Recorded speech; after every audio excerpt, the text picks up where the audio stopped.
Le bourgmestre aurait dû être élu depuis 2006, rappelez-vous. Maître Nico Maengele désapprouve totalement la démarche des militants de l'UDPS qui exige la réhabilitation de leur bourgmestre suspendu par le gouvernement provincial par l'entremise du ministre ad intérim de l'Intérieur et qui réclame par ailleurs le divorce entre les FCC et les CACH. Pour ces cadres de l'AMUCA, la base doit d'abord exiger la vérité des urnes afin de mettre fin à cette crise de légitimité.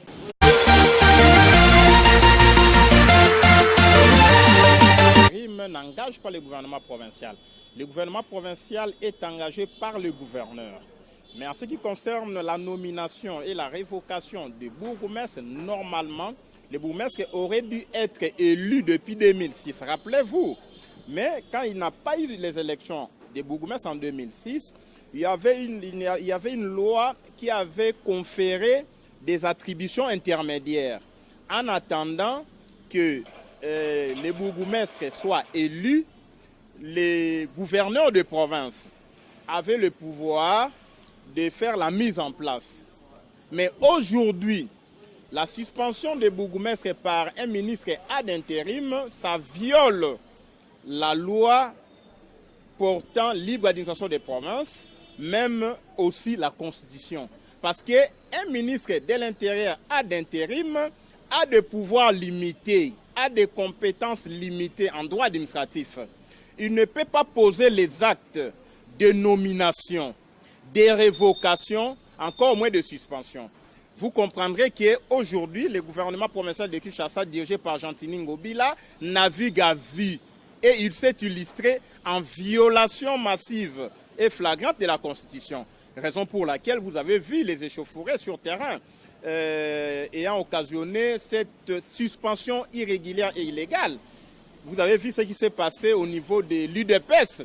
L'UDPS revendique la réhabilitation de leur bourgmestre, encore qu'ils n'étaient pas élus. Tu vois, lorsque vous revendiquez la réhabilitation de bourgmestres nommés, revendiquez aussi la publication des résultats des législatives, bureau de vote par bureau de vote. C'est ce qui a donné la majorité parlementaire à M. Kabila, une majorité fabriquée. Donc on ne peut pas remettre en cause une partie du problème en cherchant à résoudre les problèmes. Le problème, il est global. Il y a crise de légitimité, il y a crise de gouvernance, il y a crise électorale. S'il n'y avait pas de crise, on n'aurait pas de bourgmestres nommés, on n'aurait pas un parlement nommé, on n'aurait pas un président de la République nommé. Je crois que l'UDPS, une fois encore, navigue à vue. L'UDPS manque de repères. Vous réclamez aussi, l'UDPS réclame aussi, la fin de l'alliance entre Kabila et M. Tshilombo. Mais l'UDPS aurait dû réclamer, la vérité des urnes. Est-ce que M. Tshilombo a été élu? Puisque cette alliance-là est la conséquence de l'absence de la transparence, de la traçabilité des résultats du 30 décembre, des élections du 30 décembre 2018. Donc aujourd'hui, l'UDPS se comporte comme quelqu'un en train d'être noyé. Et il cherche à toucher même les herbes pour se sauver. Non, ce qui va sauver l'UDPS, c'est la publication de l'accord secret que M. Kabila avait signé avec M. Tshilombo.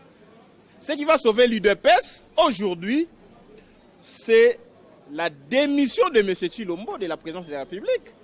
Ce qui va sauver l'UDPS aujourd'hui, c'est le fait que l'UDPS doit dire au peuple de manière nette et claire comment un chef de l'État ne peut pas être en mesure de sanctionner même les gouverneurs qui violent la Constitution. Rappelez-vous à l'époque, Gentini avait nommé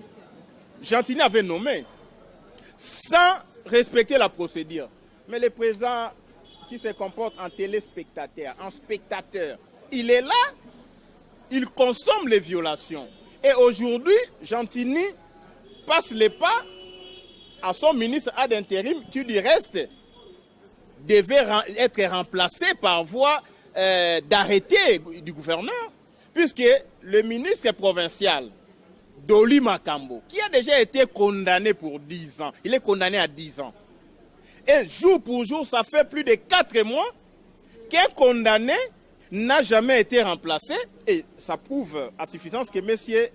Gentini Ngobila n'est pas à sa place.